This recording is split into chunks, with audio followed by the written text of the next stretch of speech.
We've been manufacturing cement in this location for about 100 years now, since 1913, and we produce about 60% of the volume of cement that's consumed within the New Zealand domestic market. Grit has had a history of working with us for 5 years now. They started off helping out on the tyre-derived fuel project, where they got involved providing some civil and structural support there. Then they've carved out a bit of a niche working for us as far as being client and solution orientated professional partners who we can go to when we have a problem that we need to be solved. We make and manufacture cement. We don't have a massive technical base behind us, but we've got a big asset, as you can see, stretches up to our quarry, out to our wharf, and quite often we've got an ageing asset. So where Grit's been able to come in and help is provide not only assistance with new projects like the front end firing, but also help us out with ageing assets, how we can re-life assets, how we can put asset management plans in place, and ultimately how we can get the maximum life out of the structures that we've got for the minimal cost, making sure that we manage our risk around the outside of it. The team's really good at coming in, sitting alongside us, truly understanding the risk that we are carrying with our assets. That's the technical risk of failure, that is the safety risk to our personnel, that is the reputational risk for outage, and that is also the commercial risk around how we can spend our money wisely to maintain these assets. They challenge our thinking, they work with the team, and what we see them put on the table more often than not is the out-of-the-box solutions that allow us to re-life the asset, that allow us to extend the life of the asset. We've got a lot of different projects on the go at any one time here, and they vary in scale. So the site has been, since it was first constructed here, it's been expanded, maintained, modernised as an ongoing process, which means the site now has a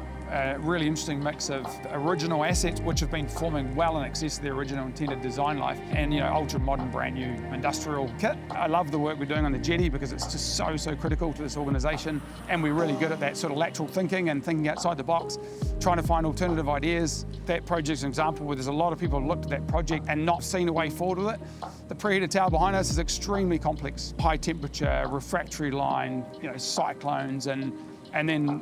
a structure which has been modified multiple times, and then in amongst that you've got a brand new tyre-derived fuel burner which is brand new, and so that's really complex, but from a process, mechanical, structural and civil point of view, it's really complicated. I mean, the fact we were the people that were asked to get involved in that and look at it from a high level and help them look at the way forward and the future of that entire asset is exactly what we sort of dreamed of when we started growing this business and building relationships with people. We're the ones they call when it gets tough and they need some ideas and they want to work out how to get the best value from their asset. We've got a wharf and jetty structure that transports cement out to our ship, the MV Aotearoa Chief, and that is a critical pipeline for us to supply cement through to the country. We found ourselves in a situation where on a Friday afternoon we'd had a report about the condition of that structure to say that it was just unsafe and it could not be used. What the team sort of jumped alongside us and did at 4 o'clock on the afternoon was actually help us understand that risk and go, well no, there's other mitigating factors that we can put around that, and this is how we can help you keep that in service for the short term while you get a fix in place, and then actually here's how we can add value back to that temporary fix and turn it into a longer term fix so you don't have to spend 10 times as much money to achieve only a 5% better solution. Too often in the past have we engaged people to help out and we say, here is the problem, and then in isolation the problem is gone and solved, and the solution that comes back actually doesn't fix the root cause of the problem that they were looking for. So it's fair to say that our experiences as a Grit team really takes that time to understand that they've got the root issue identified and then develop solutions around it instead of just jumping at the first solution that presents itself.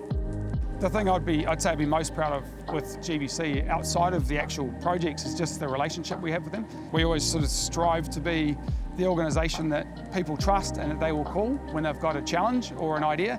They really take that engineering approach and do look to try and deliver the best for their clients and make sure that they extract that maximum value across the spectrum. They're partners who come along and say, here's a method that we think is going to work and help you manage through for your business.